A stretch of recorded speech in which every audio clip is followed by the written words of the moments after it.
നമസ്കാരം പ്രിയമുള്ളവരെ. കുടുംബത്തിൻ്റെ അന്തഃഛിദ്രതയോ അല്ലെങ്കിൽ സമാധാനം തേടിയുള്ള പ്രയാണത്തിലോ ആണ് പല കുടുംബങ്ങളും ഉള്ളത്. പല വീട്ടുകാരും ഒന്നിച്ച് ധ്യാന കേന്ദ്രങ്ങളിൽ പോവുക, ദൂരസ്ഥലങ്ങളിലെ ധ്യാന കേന്ദ്രങ്ങളിൽ പോവുക, അതുകൂടാതെ ആഴ്ചയിൽ 1-2 ദിവസമുള്ള ധ്യാന കേന്ദ്രങ്ങളിൽ പോവുക, അവിടെ പോയി ധ്യാനിക്കുക.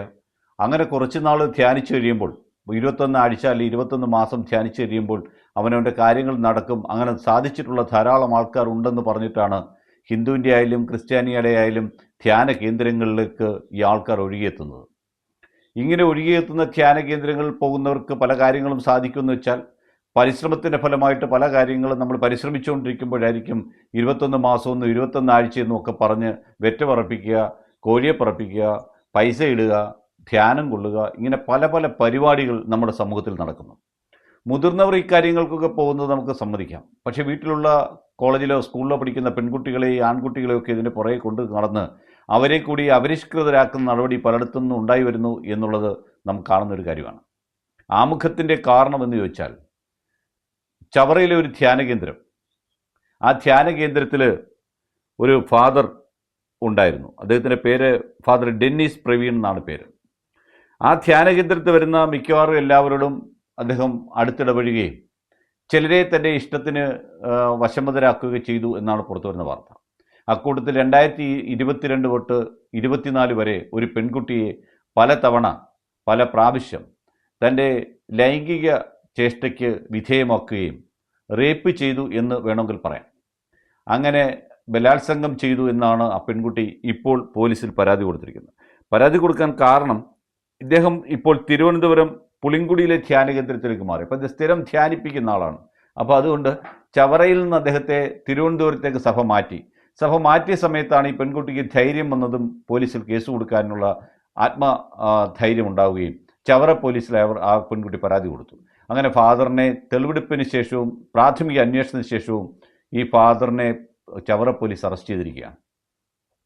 ഒരുപക്ഷെ ഇയാൾ ഇവിടെ ഉണ്ടായിരുന്ന കാലഘട്ടത്തിൽ മുഴുവൻ ഈ പെൺകുട്ടിയെ ഭീഷണിപ്പെടുത്തിയിട്ടുണ്ടായിരിക്കാം. പരാതി കൊടുത്താൽ നിൻ്റെ അച്ഛനെ കൊല്ലുന്നോ അമ്മയെ ഇതൊക്കെയാണല്ലോ ചെയ്യുന്നത്, അല്ലെങ്കിൽ ധ്യാനിച്ച് നിന്നെ നശിപ്പിച്ച് കളയുമെന്നോ, അല്ലെങ്കിൽ നിനക്ക് കല്യാണം കഴിക്കാൻ പറ്റാതെ വരും, അല്ലെങ്കിൽ നിന്നെ ഞാൻ ഇത് കളയെന്നൊക്കെ പറഞ്ഞ് ആ പെൺകുട്ടി മാനസികമായി കൂടി പീഡിപ്പിച്ചിട്ടുണ്ടാകും. എന്തായാലും ആ പെൺകുട്ടി ചെയ്തതും തെറ്റാണ്. ആദ്യത്തെ ഒരു പ്രാവശ്യം ഉണ്ടായപ്പോൾ തന്നെ എന്തൊക്കെ രീതിയിലുള്ള പ്രതിഷേധങ്ങളോ അല്ലെ ഏതൊക്കെ രീതിയിൽ അയാൾ ഈ പെൺകുട്ടി ഭീഷണിപ്പെടുത്തിയിട്ടുണ്ടെങ്കിലും വീട്ടുകാരുടെ പറയാനുള്ള ഒരു മാനസിക ധൈര്യം ആ പെൺകുട്ടിയോട് ഉണ്ടാക്കിയെടുക്കണമായിരുന്നു. ഈ ധ്യാന കേന്ദ്രങ്ങളിൽ പോകുന്നവരുടെ എല്ലാ അവസാനം ഇങ്ങനെയാകുമ്പോൾ ഈ ധ്യാന കേന്ദ്രങ്ങൾ അടച്ചുപൂട്ടണ്ടേ? ധ്യാന കേന്ദ്രങ്ങളുടെ മറവിൽ നടക്കുന്ന മുഴുവൻ ഇത്തരം പരിപാടികളാണെന്നല്ലേ പൊതുജനം പറയുന്നുള്ളൂ.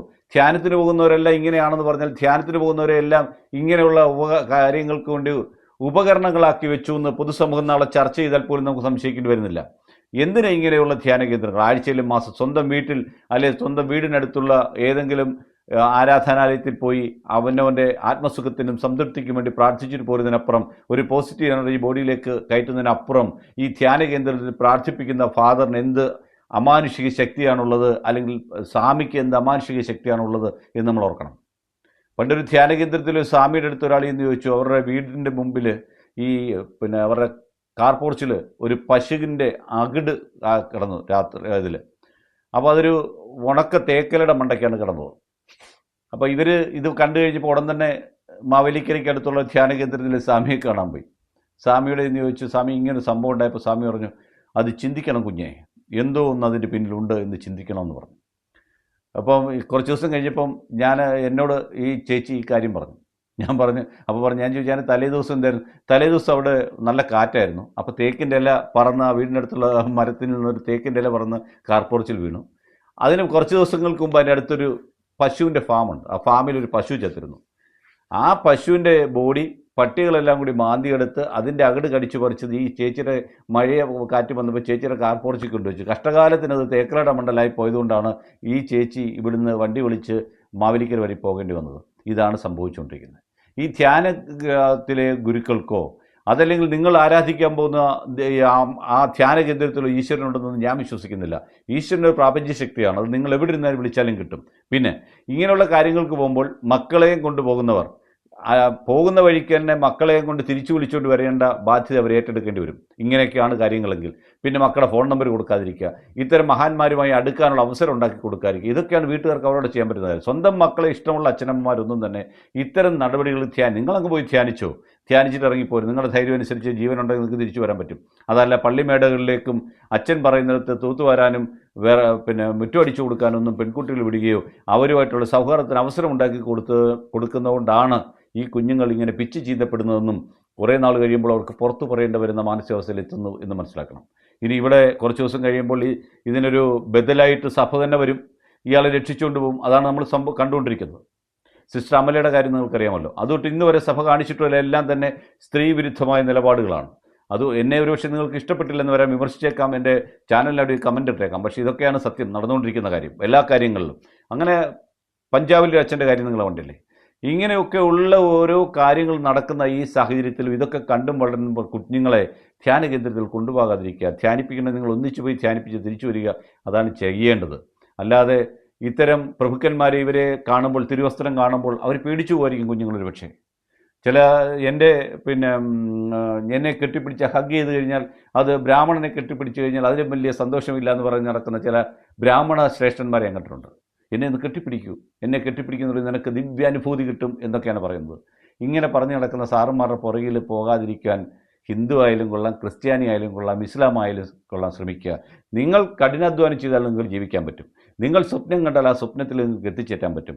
നിങ്ങൾ ആ വലിയ കുഴപ്പങ്ങളൊന്നുമില്ലാതെ ആത്മാർത്ഥമായി മറ്റുള്ളവരെ സ്നേഹിച്ച് മുമ്പോട്ട് പോയി കഴിഞ്ഞാൽ ആ ഈശ്വരൻ നിങ്ങളിൽ തന്നെ ഉണ്ടാകും എന്ന് മനസ്സിലാക്കിക്കൊണ്ടും മറ്റുള്ളവരുടെ സഹായഹസ്തം കിട്ടുമെന്ന് വിചാരിച്ചുകൊണ്ടിരിക്കുക.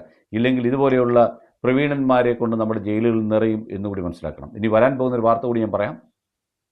ഈ പെൺകുട്ടിയും അച്ഛനും തങ്ങളിൽ പ്രണയമായിരുന്നെന്നും അല്ലെങ്കിൽ ഈ പെൺകുട്ടിയെ അച്ഛൻ വിവാഹം കഴിക്കണമെന്ന് ആ പെൺകുട്ടി അങ്ങോട്ട് ആവശ്യപ്പെട്ട സമയത്ത് ഈ പെൺകുട്ടിയെ കല്യാണം കഴിക്കാൻ അച്ഛന് സാധിക്കാത്തതിൻ്റെ പുറത്ത് ഉണ്ടായ ദേഷ്യത്തിന് പുറത്ത് ഫാദർ സ്ഥലം മാറിപ്പോയ സമയത്തുണ്ടായ വികാര വിക്ഷോഭം കൊണ്ടാണ് ഇങ്ങനൊരു കള്ളപ്പരാതിയാണ് കൊടുത്തത്. ഫാദർ അങ്ങനെ ഒരിക്കലും ചെയ്തിട്ടില്ല. ഈ കുട്ടിയെ ശാസിച്ചതിൻ്റെ പുറത്താണ് ഫാദറിന് ഇങ്ങനെയൊക്കെ സംഭവിച്ചതെന്നൊക്കെ പറയാം. ഇങ്ങനെ പല പല ആശയങ്ങളും പലതര കാരണങ്ങളും ഇനി പുറത്തേക്ക് വരാം. എന്തായാലും ഇയാളെ സംരക്ഷിക്കാൻ ആളുണ്ടാകുമെന്നുള്ള കാര്യത്തിൽ ഒരു സംശയം വേണ്ട. അപ്പോൾ ധ്യാന കേന്ദ്രത്തിൽ നടക്കുന്നത് ധ്യാനമാണോ ഇനി മറ്റു പലതുമാണോ എന്ന് അവിടെ പോകുന്നവരൊന്ന് ചിന്തിച്ചിട്ട്